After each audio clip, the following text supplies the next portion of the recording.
नमस्कार दोस्तों। आज हम पढ़ने वाले हैं बायोलॉजी का एक महत्वपूर्ण चैप्टर है जिसका नाम है ह्यूमन डाइजेस्टिव सिस्टम, मानव शरीर तंत्र, है ना। इसमें देखिए बहुत ध्यान से पढ़ना है, इससे परीक्षाओं में बहुत से प्रश्न बनते हैं। आइए हम इसको स्टार्ट करते हैं। देखिए डाइजेस्टिव सिस्टम यानी पाचन की जो क्रियाएं प्रारंभ होती है वो मुंह से क्या होती है, प्रारंभ होती है। आप यहाँ पे कर लोगे डाइजेस्टिव सिस्टम।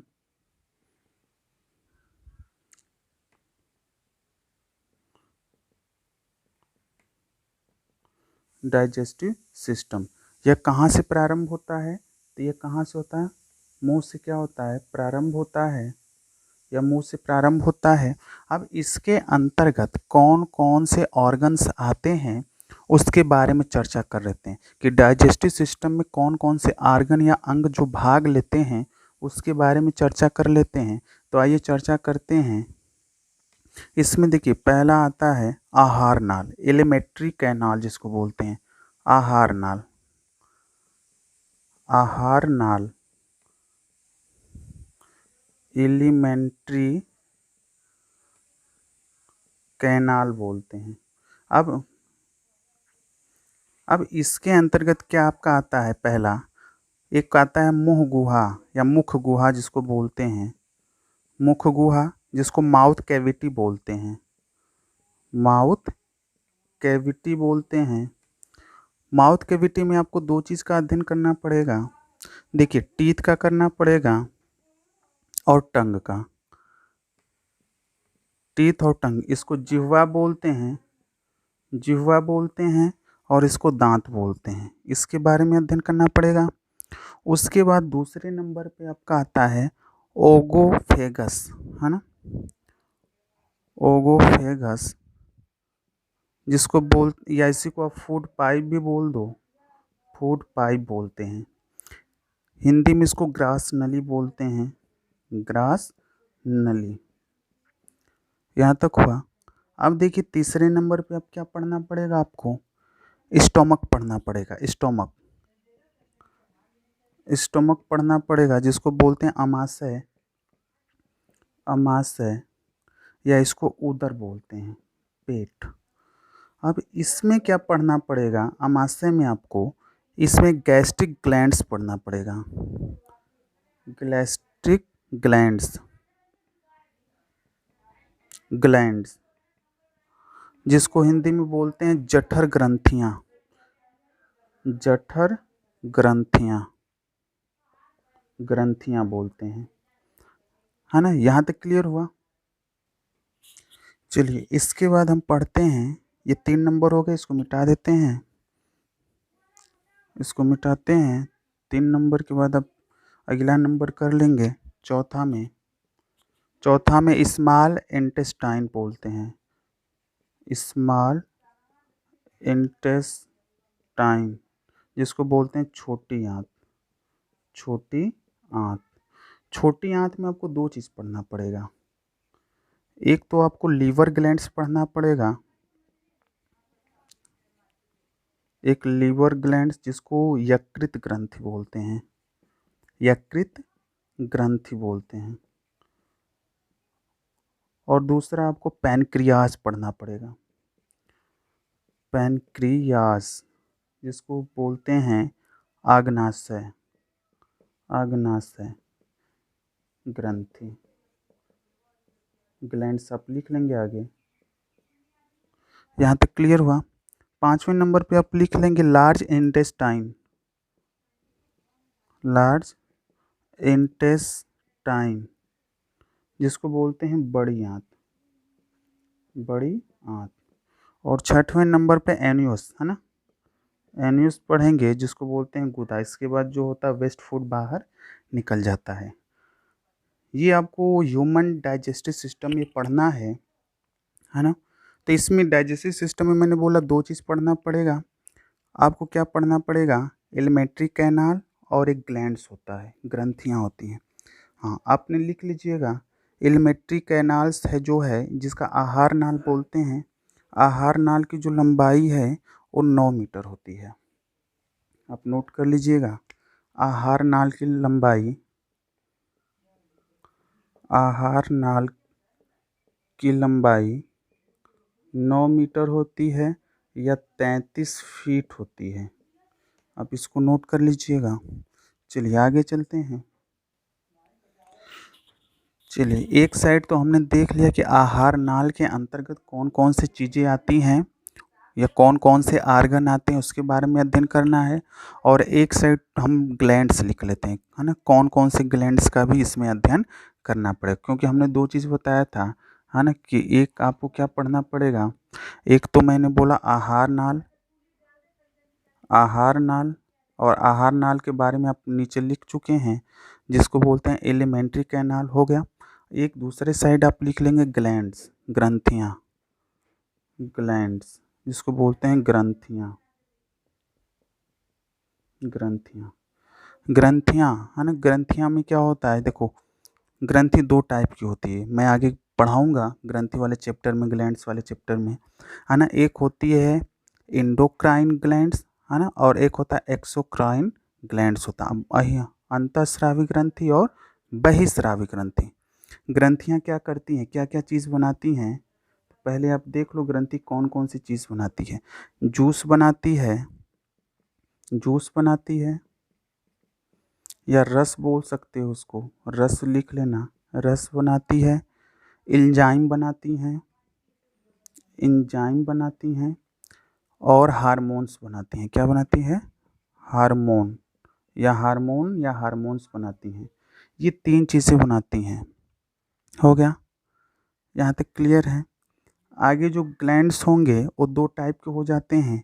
एक होता है एक्सोक्राइन ग्लैंड्स, एक्सोक्राइन ग्लैंड्स जिसको बोलते हैं बहिस्रावी ग्रंथि, बहिस्रावी ग्रंथि। और दूसरा हो जाता है इंडोक्राइन ग्लैंड्स, इंडोक्राइन ग्लैंड्स जिसको बोलते हैं अंतःस्रावी ग्रंथि, अंतःस्रावी ग्रंथि। ये दो चीज़ आप याद रखेंगे। ग्लैंड्स दो टाइप की होती हैं, है ना। एक होता है एक्सोक्राइन ग्लैंड्स जिसको बहिस्रावी ग्रंथि बोलते हैं, और एक होता है इंडोक्राइन ग्लैंड्स जिसको अंतःस्रावी ग्रंथि बोलते हैं। यहाँ तक हो गया। चलिए अब स्टार्ट करते हैं। जो हमारा पहला जो टॉपिक हम लिखवाए थे आपको, है ना, माउथ कैविटी जिसको बोलते हैं क्या, मुख गुहा, उसके बारे में पढ़ते हैं। पहला हेडिंग आप कर लीजिए सब लोग, माउथ जिसको मुख बोलते हैं, या इसी को माउथ कैविटी बोलते हैं, या इसी को ओरल कैविटी बोलते हैं, ओरल कैविटी बोलते हैं, या इसी को बक्कल कैविटी बोलते हैं, बक्कल कैविटी बोलते हैं, ये इसको बोलते हैं। देखिए पाचन की क्रिया मुंह से प्रारंभ होती है। प्रश्न ये बनता है कि पाचन की क्रिया कहाँ से प्रारंभ होती है, तो पाचन की क्रिया मुख से प्रारंभ होती है, प्रारंभ होती है। इसको आप याद रखेंगे, बहुत महत्वपूर्ण प्रश्न है ना। अब हमने बोला था कि इस माउथ में, मुंह में आपको क्या पढ़ना है, टीथ के बारे में। क्या पढ़ना है, टीथ के बारे में, है ना, दांत के बारे में, दांत के बारे में पढ़ना है। तो आइए दांत के बारे में पढ़ते हैं। तो स्टडी ऑफ टीथ, है ना, यानी दांत के अध्ययन को, दांत के अध्ययन को, दांत के अध्ययन को ओडेंटोलॉजी बोलते हैं, ओडेंटोलॉजी बोलते हैं।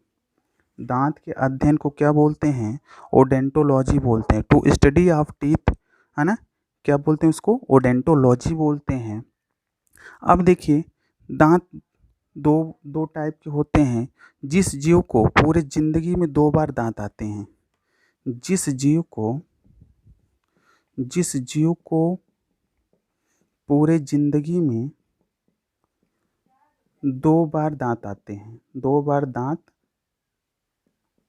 आते हैं, उसको बोलते हैं डाइफाइकोडॉट बोलते हैं। उसको क्या बोलते हैं, डाइफाइकोडॉट बोलते हैं।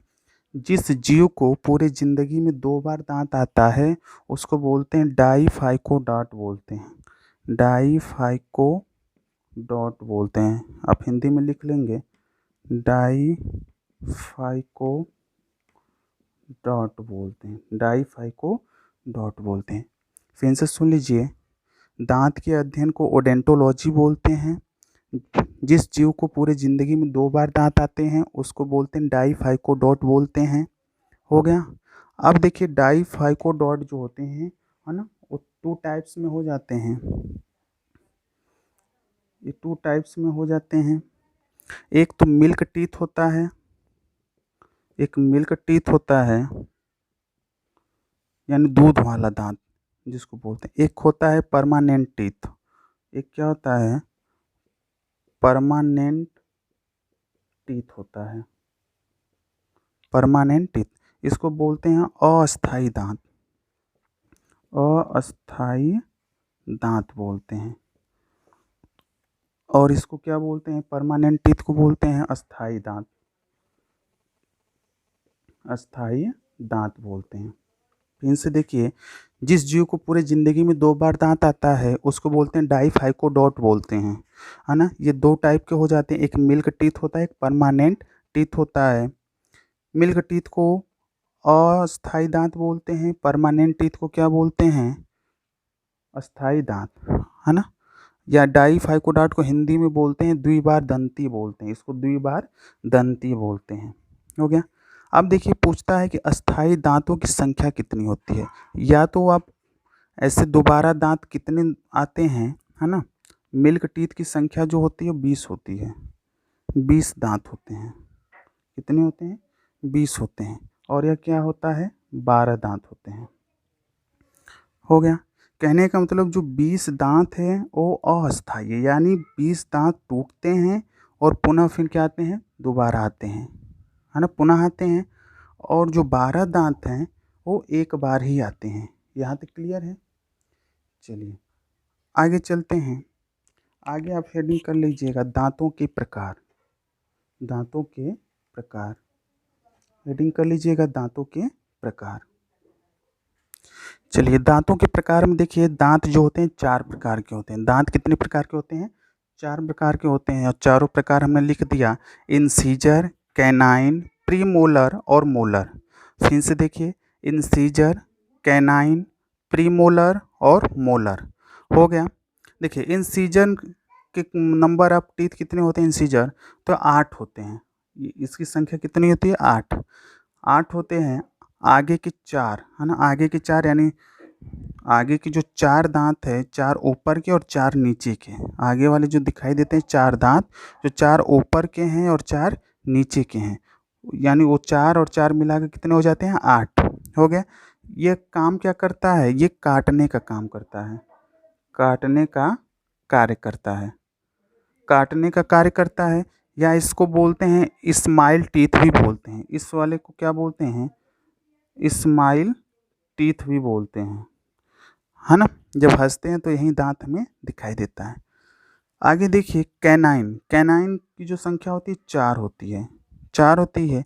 ये चीर फाड़ के लिए प्रयोग होता है। यह चीर फाड़ के लिए प्रयोग किया जाता है। हो गया यहाँ तक। अब देखिए प्रीमोलर। प्रीमोलर की जो संख्या होती है जिसको बोलते हैं अग्रचौड़क, ये 8 होता है। इसकी संख्या 8। और इसको क्या, इसका काम होता है? पीसने का काम। पीसने का काम होता है।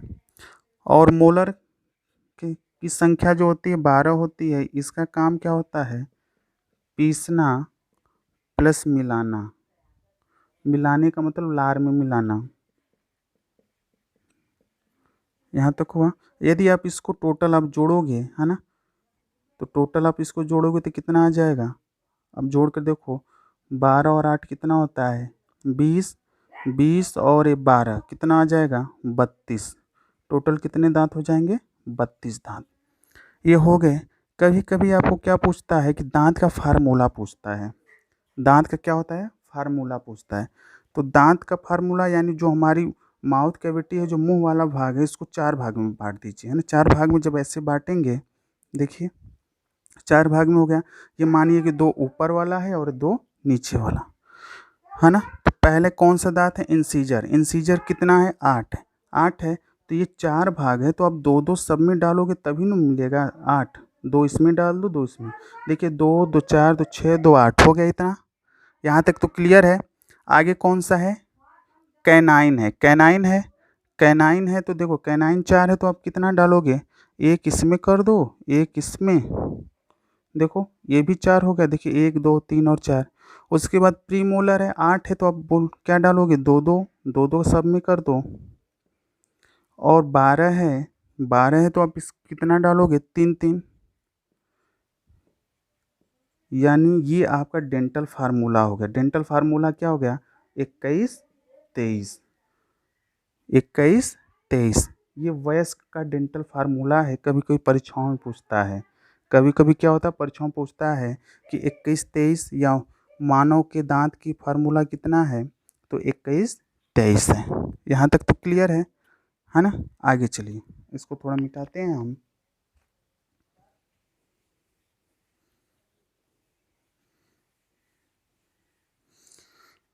आगे हेडिंग कर लीजिएगा मिल्क टीथ। Milk teeth.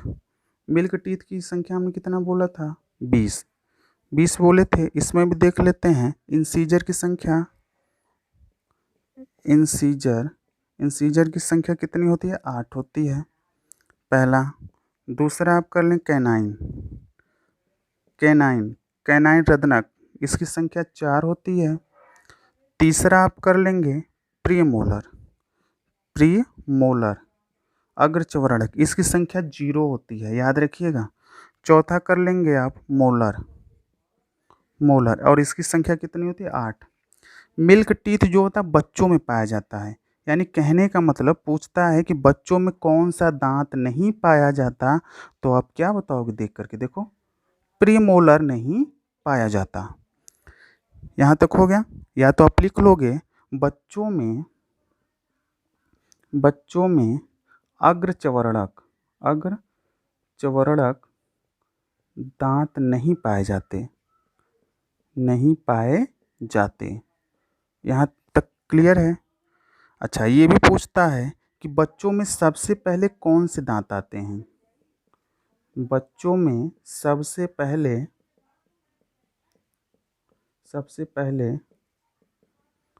कौन से दांत आते हैं।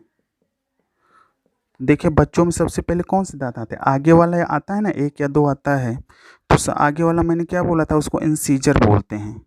बच्चों में सबसे पहले इंसीजर दांत आता है, इंसीजर दांत, यानी इसको कृदंतक बोलते हैं। यह दांत आता है, ये भी आप याद रखिएगा। पूछता है कि बच्चों में कौन सा दांत नहीं पाया जाता, तो आप बताओगे अग्रचवरणक या प्रीमोलर। बच्चों में सबसे पहले कौन सा दांत आता है, तो इंसीजर आता है, याद रखिएगा। हम बच्चों का पूछता है कभी कभी टीथ फार्मूला क्या होता है, डेंटल फार्मूला क्या होता है। तो देखिए इसमें भी अब 4 भाग कर लेंगे। इंसीजर की संख्या कितनी है, 8। यानी सब में कितना डालना पड़ेगा, 2। 2 इसमें डाल लो, 2 इधर 2 इधर और 2 इधर। अब बताओ इसके बाद कौन है, कैनाइन रदनक, इसकी संख्या 4, तो सब में एक एक कर लोगे, एक इसमें और एक इसमें। आगे देखो प्रीमोलर। प्रीमोलर की संख्या नहीं है तो अब क्या करोगे, 0 0 0 और 0। ये मोलर की संख्या 8, तो ये 2 कर लो, 2 कर लोगे, 2 और 2। यानी बच्चों का जो डेंटल फार्मूला होता है 21 0 2 होता है, और ह्यूमन का जो होता है वयस्क का 21 23 होता है। अब पहले से पहचान लोगे ये कौन सा दांत है, इंसीजर है, ये कैनाइन है, ये प्रीमोलर है और ये मोलर। एकदम सीरियल से लिखा गया है, इसको कुछ नहीं, बस आपको एक बार ध्यान से देख लेना है। यहाँ तक क्लियर है ना। चलिए आगे चलते हैं। देखिए मानव में सबसे बाद में, आगे लिख लीजिएगा, मानव में सबसे बाद का मतलब 20-22 साल के बाद एक विजडम टूथ आता है, जिसको बोलते हैं विजडम टूथ बोलते हैं, है ना, जिसको हिंदी में बोलते हैं अक्ल का दांत। क्या बोलते हैं, अक्ल का दांत बोलते हैं इसको, है ना। अक्ल का दांत बोलते हैं। इसकी जो संख्या होती है 2 पेयर में होती है, 2 जोड़े में होती है ना। अर्थात इसकी जो संख्या टोटल कर लें तो 4 होगी। संख्या कितनी होगी? 4 होगी, है ना। और देखो विजडम टूथ को कौन सी श्रेणी में शामिल किया गया है? तो चौवर्णक दांत में शामिल किया गया है। चौवर्णक दांत में। चौवर्णक दांत का मतलब बताओ आप? मोलर में, मोलर में शामिल है। यहाँ तक हो गया।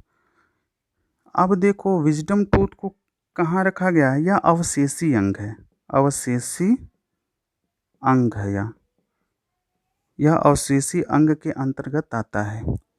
यहाँ तक हो गया। आगे देखिए, दांत का जो ऊपरी हिस्सा होता है या शिखर बोलते हैं, दांत का ऊपरी हिस्सा, दांत का ऊपरी हिस्सा या शिखर इनामेल का बना होता है, जो चमकता है ना। इनामेल का बना होता है।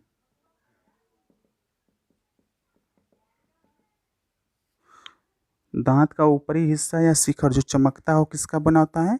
इनामेल का बना होता है ना। और मानव शरीर का जो सबसे कठोर भाग है वो जबड़ा होता है, ये भी आप याद रखेंगे। यहाँ तक क्लियर है? चलिए आगे चलते हैं। दांत का सफ़ेद भाग किसके कारण होता है?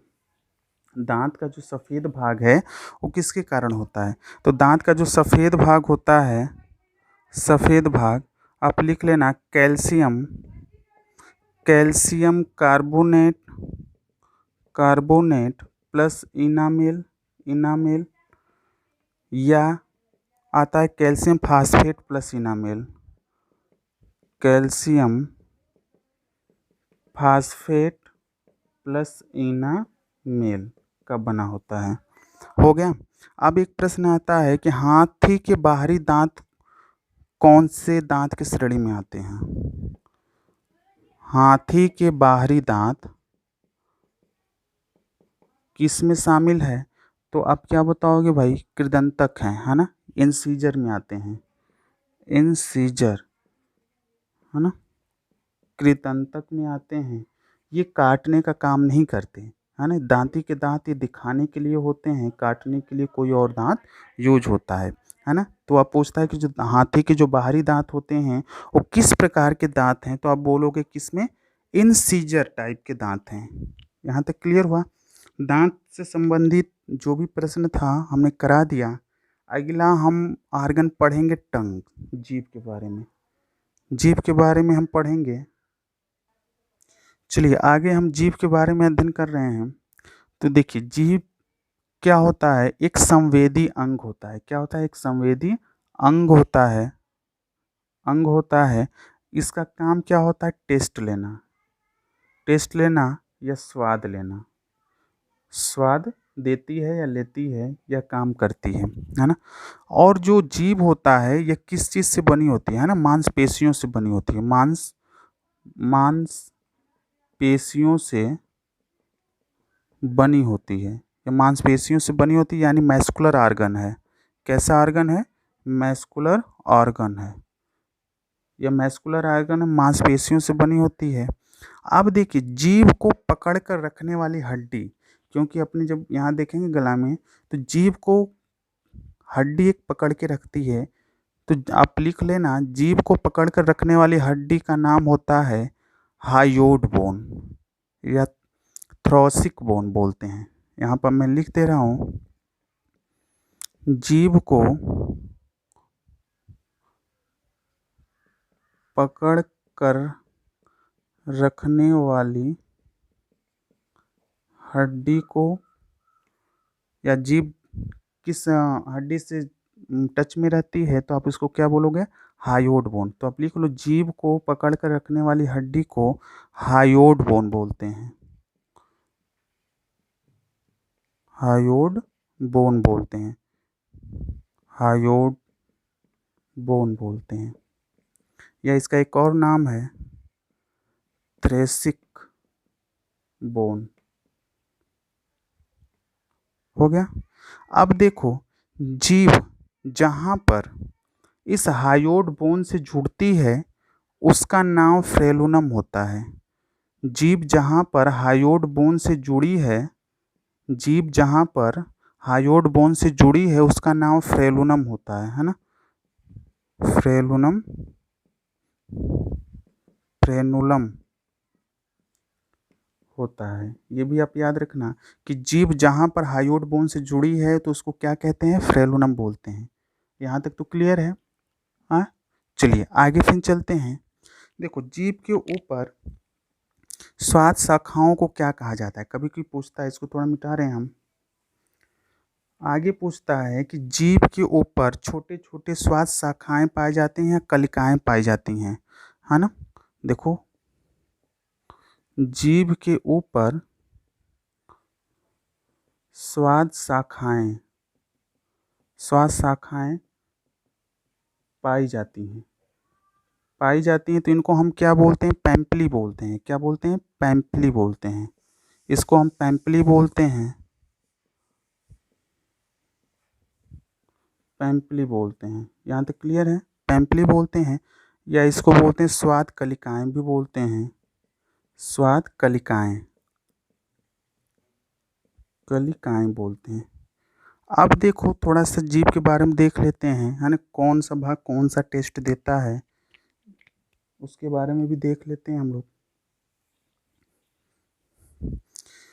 चलिए, आप यह जीभ बना लेंगे। मानिए कि जीभ हो गया, तो जीभ का जो अगला भाग होता है ना, जीभ का जो अगला भाग होता है ये मीठा टेस्ट देता है, स्वीट, है ना, मीठा स्वाद देता है या मीठा स्वाद देता है। जीभ का जो बीच वाला भाग होता है ना, ये बीच वाला जो भाग होता है ये आपका नमकीन टेस्ट देता है। कैसा देता है, नमकीन टेस्ट, नमकीन स्वाद देता है।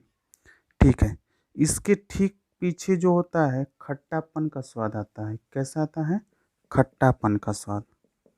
ये कैसा है, खट्टापन या खट्टे का स्वाद, खट्टे का स्वाद आता है।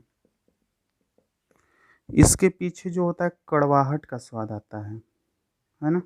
इसके पीछे क्या होता है, कड़वाहट, कड़वाहट स्वाद आता है।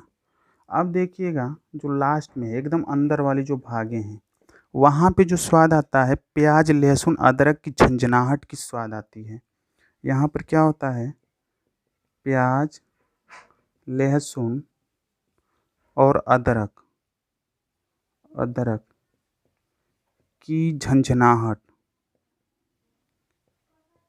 झंझनाहट के स्वाद। क्योंकि जब भी आप लहसुन प्याज या अदरक खाओगे तो जीभ के अग्रभाग या मध्य भाग में नहीं आपको मालूम चला, जब लास्ट में जाता है गला के साइड में तब आपको क्या होती है, झंझनाहट लगने लगती है। तो इसीलिए जो प्याज लहसुन और अदरक की जो झंझनाहट होती है सबसे लास्ट वाले भाग में महसूस की जाती है।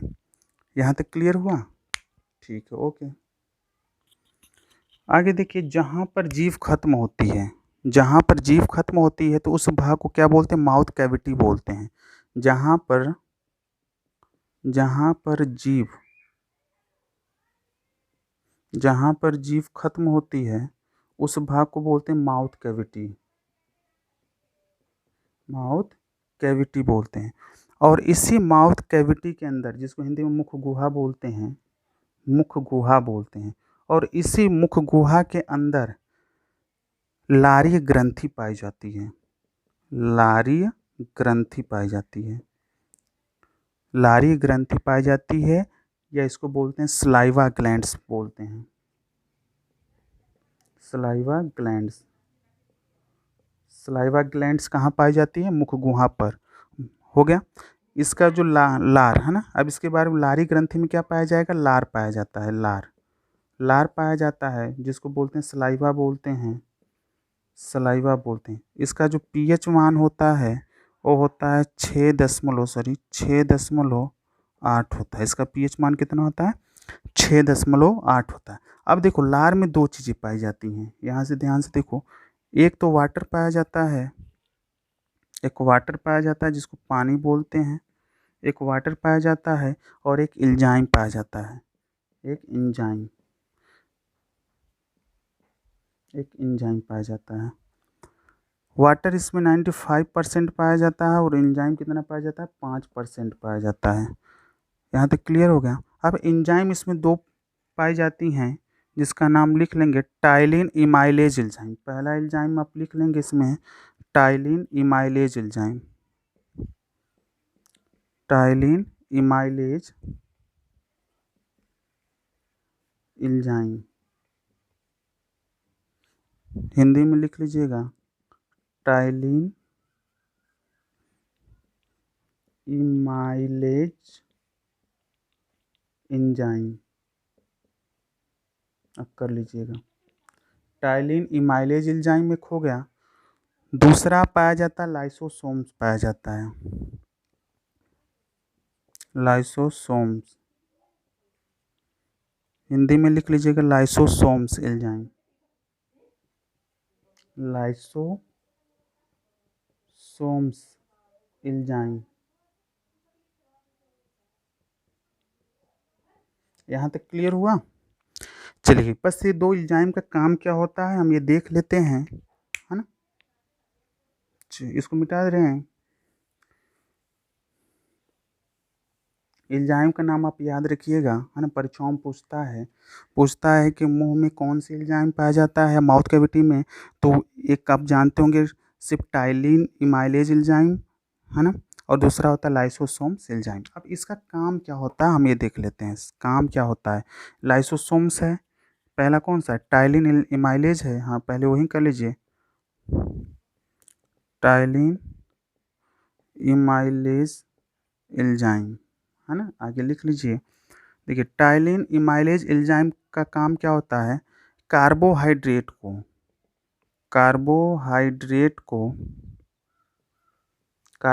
का मतलब शर्करा, है ना। शरीर में जो ऊर्जा मिलती है कार्बोहाइड्रेट के ही रूप में या ग्लूकोज के रूप में ही मिलती है ना। कार्बोहाइड्रेट का क्या करता है, पाचन कराता है। कार्बोहाइड्रेट का क्या कराता है, पाचन कराता है। कितना परसेंट कराता है, 70% ही यहाँ पर पाचन होता है। कहाँ पर, मुंह में होता है। इसका ये काम हो गया। दूसरा आप कर लो लाइसोसोम्स एंजाइम। इसका काम क्या होता है, इसका कार्य क्या होता है। देखिए खाना जब हम खाते हैं तो हम कितना भी हाथ धोकर खाएं तो उसमें कीटाणु बैक्टीरिया आ जाते हैं, है ना। तो देखो इसका काम क्या होता है, एंटी बैक्टीरियल काम, यानी बैक्टीरिया को मारने का काम करता है। एंटी बैक्टीरियल होता है, यानी यह जो भी बैक्टीरिया आती हैं खाने के साथ में मुंह में, उसको यह क्या करता है, नष्ट करता है। यानी आप लिख लेना बैक्टीरियों को मारने का काम करता है। यहाँ तक हुआ। चलिए धन्यवाद। इसका अगला पार्ट मैं बनाऊंगा जल्द ही, क्योंकि वीडियो बहुत लंबा हो जाएगा। आप इसको ध्यान से कर लीजिएगा, उसके बाद मैं आगे पढ़ाऊंगा अगला जो भाग बचा हुआ है। चलिए वीडियो अच्छा लगे तो आप लाइक करें, शेयर करें और प्लीज़ सब्सक्राइब करें चैनल को। धन्यवाद।